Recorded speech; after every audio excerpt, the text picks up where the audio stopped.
this is my full-time job now, and this is I now have to learn how to be a business owner. We started that journey 3 years ago, and now we're at a point where we've got 38 delivery kitchens in London. That is killing everyone. More people are closing than opening. Sit down with the head of distribution for a hundreds of £1 million company, saying, "Oh, listen, can you help me? Can you help me send my pork to, people around London?" One of the videos has 2.6 million views on it. If you're looking to be inspired, motivated and educated by the business journeys and lessons learned of Leeds business owners, then this is the podcast for you. And I'm your host, Phil Fraser. Before we start, I have one simple request. Please hit the follow or subscribe button on the app that you're listening on. Today's guest, James Uwe, started his food business in his flat as a side hustle before finally taking the leap into making it full time. Here, all about the steep learning curve, the rapid expansion via dark kitchens, and the importance of brand. Plus, there's our new My Brilliant Business Idea segment. Listen along, it's a good one. On today's Leeds Business Podcast, I am joined by James Uwe, founder of Little Bao Boy. James, hi. How you doing, mate? You good? I'm good. Now, in one sentence, tell us, if people haven't been there, what Little Bao Boy is. Little Bao Boy is a street food concept consisting of Asian steamed buns, and we have a permanent spot in Leeds City Centre, and we've got a fair few in London as well. Right, okay. So, before we talk about bao buns, let's go backwards.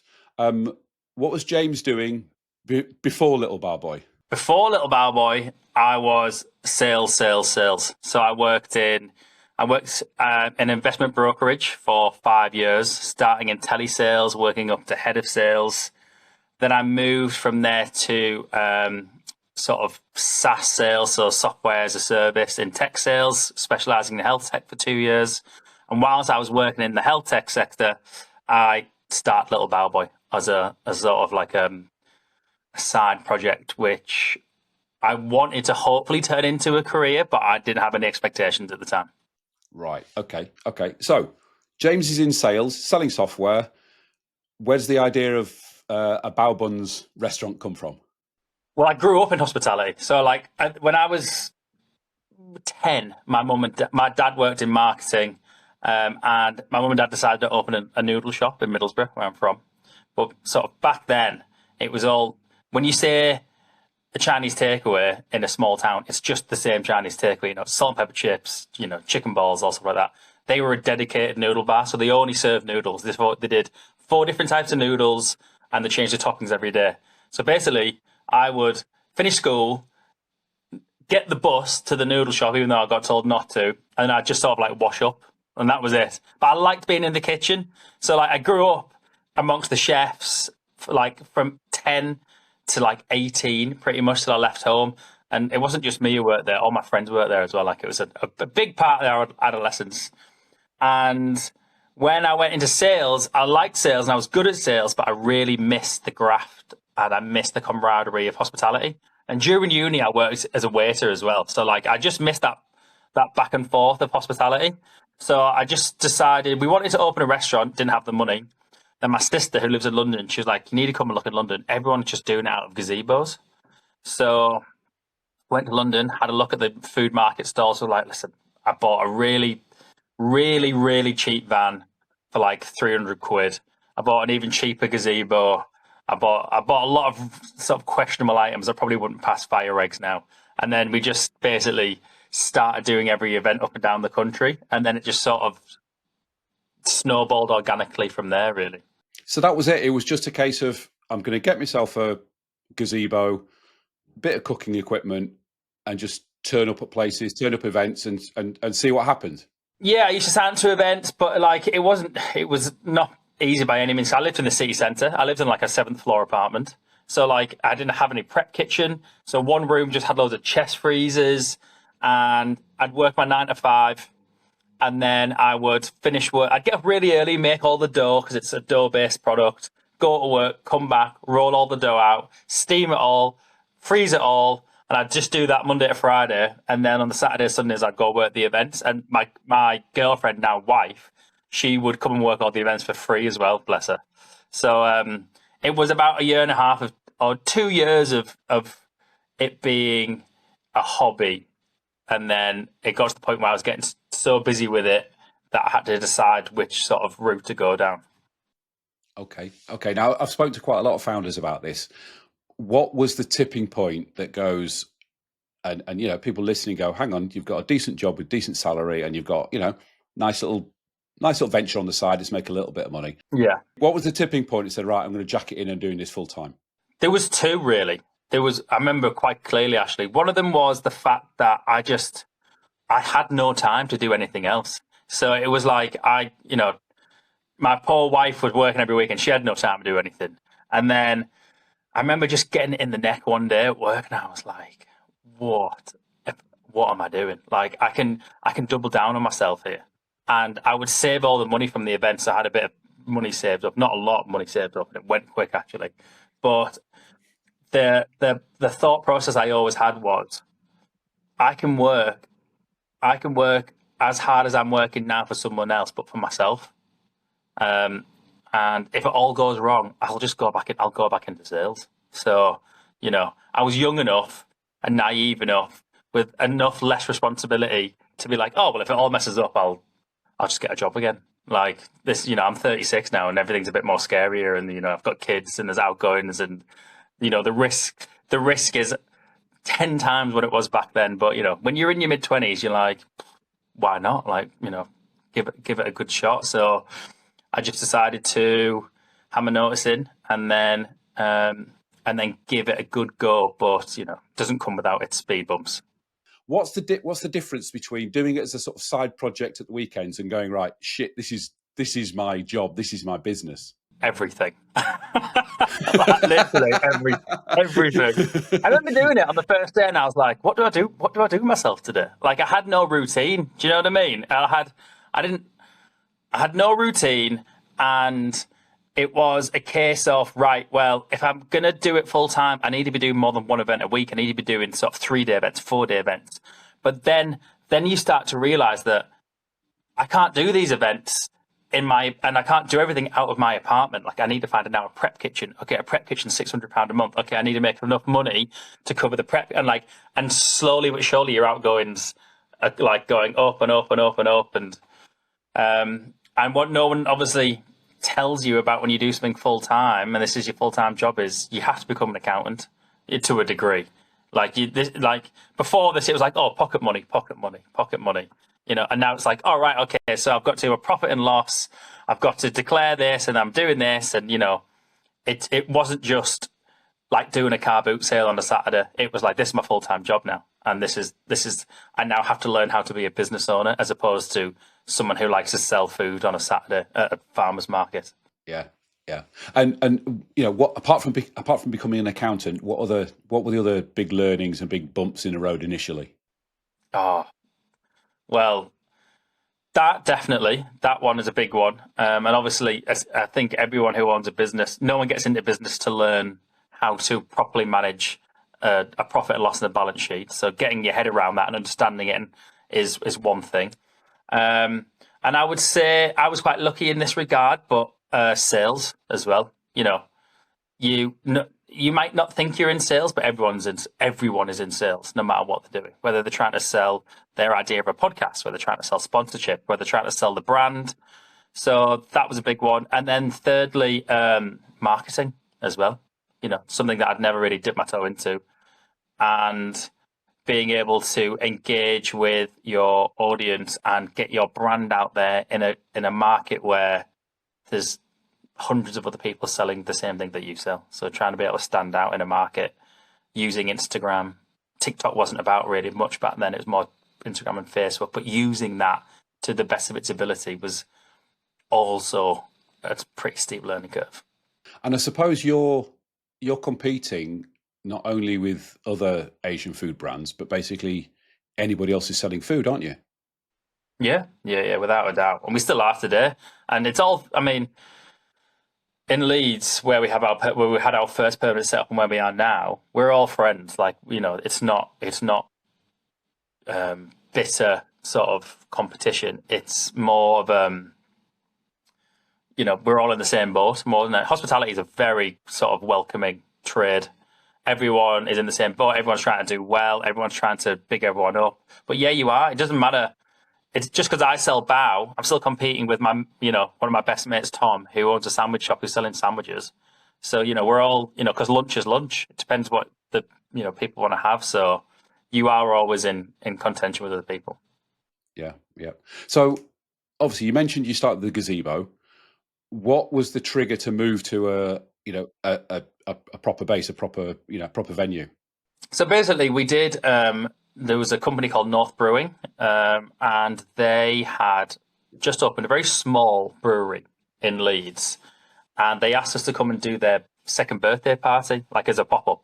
So took the gazebo down, built the gazebo, sort of doing everything. Wasn't particularly a busy event by any means, but I also recognised there was a lot of people there who were a lot older than me, who were more versed in hospitality.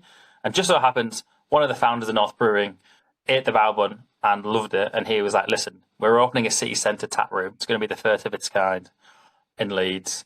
We're going to build a small kitchen. Would you like to come in for 6 months? And I was like, yeah, why not? Like, this is great. I've got a base. And it's our 7-year birthday coming up in November, so we never left. So, it went down well, got received well. It wasn't always busy. It took a long time for it to get busy. And sometimes, it's up and down, but that was the start.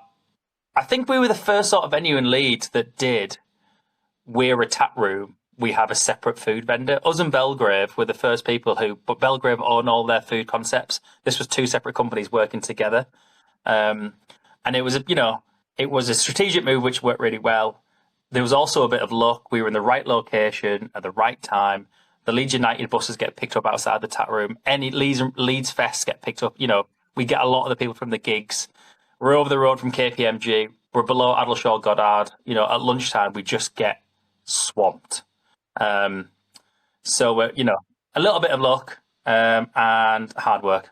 It's interesting you mentioned Northbrook, because obviously we had John Gingle on 2 or 3 months ago now. So if anybody wants to hear that side of the story, I'll put a link in the show notes. Yeah, they've been through the ringer a little bit. I'm sure they said nice things about you. Yeah, I hope so. So, what was the next extension to the brand? Because I know you've obviously taken it further out than Leeds. Yeah, so obviously we had COVID to deal with, so that was a big hit. And at that point, I realised that I couldn't do it all by myself. Because after COVID, we for some reason Deliveroo just marketed our company really, really well, and the tap room just got swamped. And at that point, I brought on a couple of investors and directors, and then one very active director is JB, who is now one of my business partners, and he does all the day to day. The other two are a lot more silent. JB comes in day to day, and he comes from a real sort of many years in hospitality. He's worked with loads of big brands across London and whatnot. And we got picked up by a company called Sessions in London.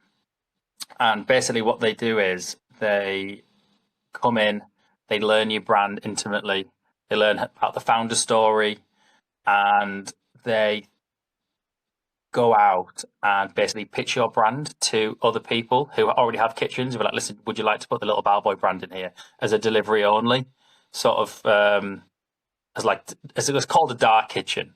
So we started that journey 3 years ago, and now we're at a point where we've got 38 delivery kitchens in London, and we've just opened in Liverpool Street in London, with Box Hall, which is this new huge food hall just attached to Liverpool Street Station.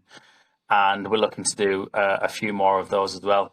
So basically, over the last 3 years, we've really focused on franchising, particularly in the south of London, allowing us to grow the brand, and it allows us to create reoccurring revenue so we can reinvest back into the business, because anyone in hospitality will tell you right now that there isn't a lot of money in it at the moment.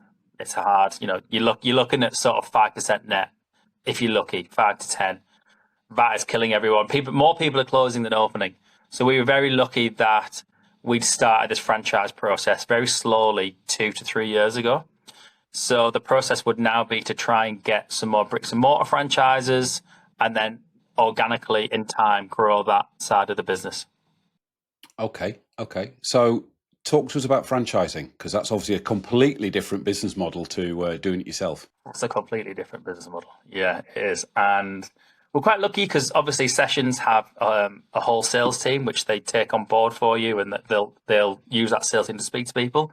But anytime there is a big opportunity, for example, when we worked with the food hall in London, they want to meet the founders, and I totally get that. And because they want to see that it's not a faceless brand, and I think that's I was quite lucky that I could utilize the sales experience that I've had again, to come in, speak to people. And I think in this day and age now that it isn't just about your product, and it isn't just about how good your product is. It's about whether the people invest in you as a person at the same time. Because, be honest, there's a million other bao companies in London, but it's the fact that, me and JB, we want to work with Boxhall. We want to be collaborative. They want to see our faces there, and we want to be there at the same time. So it is a different ballgame because you have to start speaking. I have to go back to sort of my corporate days of speaking about contracts, speaking about sort of fees, speaking about terms, how the brand's getting used, where the brand's getting used, how it will be used, how long will it be used for, And there's a lot more commerciality in it than just sort of doing it yourself. But it's good and it's fun and it's something different. How do you manage quality control? Because obviously if you've got 53 or whatever it is, dark kitchens, and you've got franchisees, and you're no longer making the dough. Yeah. If you take it all the way back to basics. It's a good question. And it took a long time. So basically we got to a certain point with, first thing I should say is Sessions have a quality control team that if any time because as a customer, if you have a bad experience, no matter what, you're going to go through probably social media channels to reach out to that brand. So if we get anything that is not a good feedback, we then pass it on straight away. That gets sent to quality control team. The quality control team go and check on that particular site. So it's very, very, the turnaround time is very, very quick. So I'd say that is definitely one. And secondly is when you get to a certain size, you're then able to go, right, we have 2 of our signature dishes are teriyaki beef and char siu pulled pork. We need to make this en masse. So we used to do it out of an oven and ourselves. It was just for ourselves. We're now at a point where we can go and speak to people and be like, listen, I need you to help me make all of this. So they will come in, they'll learn our specs, they'll help us make it so we can expand in a big central production unit. And then you're at the point where, okay, now we need to think about distribution. So we need to go and speak to the big distributors like Bidfood, for example. So now we need to sit down with Bidfood and go, listen, we've made all this pork and beef, we've fat packed it. Can you help us distribute it through, lorries which have got refrigeration into all our customers? Yeah, cool, no problem. So then you got to think about distribution. So those are all the different things that we had to get into, like tick all these boxes, which would allow us to franchise. And that took a year and a half just to sort all that stuff out. So to answer your question, those are all the ducks you've got to get in a row before you can really start doing some big numbers on it. Wow. We've done what we've done 20 minutes from doing it in your flat to talking to Bidfood and distribution and then 50. It's huge difference in the business. Oh, massive difference, yeah. But when you're in it, you don't realize it really because you're just in it. Yeah. Do you know what I mean? You're just sort of focused on, I've got a meeting with Bidfood, but actually what you don't realize is you're sitting down with the head of distribution for a hundreds of £1 million company saying, oh, listen, can you help me send my pork to, people around London, but at the time you don't realize that at all. Yeah. Which is, it's a gift actually, because you could probably get really caught up in that thinking about titles and, how much people are worth and whatnot. And you should never do that. You should speak to everyone equally. You mentioned the word brand, and I know we're going to talk about brand in a minute, but before we do, I want to talk to our listeners and viewers about Leeds Business Podcast Fair Deal. The Leeds Business Podcast Fair Deal has 2 sides to it. My side of it is every week, free of charge, I bring you inspirational, motivational and fascinating business founders like James. You, listener and viewer, have your side of the deal, which is to recommend this podcast to one other person you feel will get a benefit from it. So that's the Leeds Business Podcast. Fair deal. Sound like a fair deal, James? Fair deal. Very fair. Very fair. James says it's a very fair deal. Now, you mentioned brand, and this leads nicely into our how-to. So, James, tell us what your how-to is and tell us how to do it. I would say my how-to is how to build a personal brand. And I think in this day and age, it is everything, really, to be honest with you. Okay, so how do we do that? First thing first is make content. Just make content. Whether you don't overanalyze it, don't sort of try and pick it apart and spend hours and hours of editing. Just make some content. It's first thing. Second thing is be genuine on your content. Don't try and be someone that you're not. Don't try and act as though you've got all these different things and this, that, and the other, because you've got to realize that you're reaching out to sort of your normal people sat at home. And point number 3 is don't always feel the need, like if you're a new founder, don't always feel the need to sell. Be informative.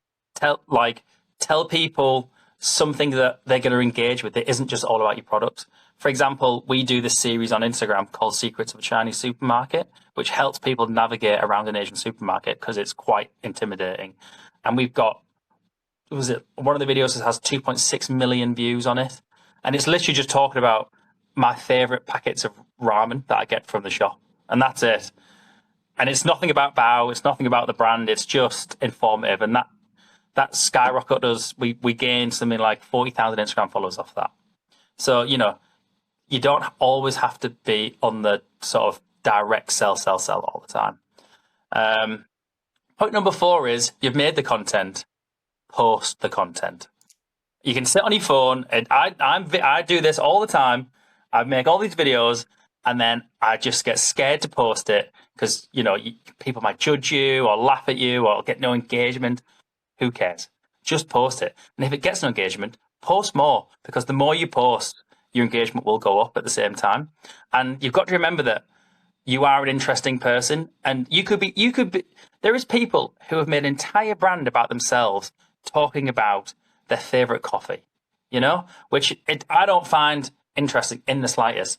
But I tell you, there's 3.2 million people who do. So you just got to remember that you're not putting it out there to people in your area. You're putting it out there to the entire world. There's going to be people who find you interesting. And then 5, the last one is with personal brand is don't overthink it. Just don't overthink it.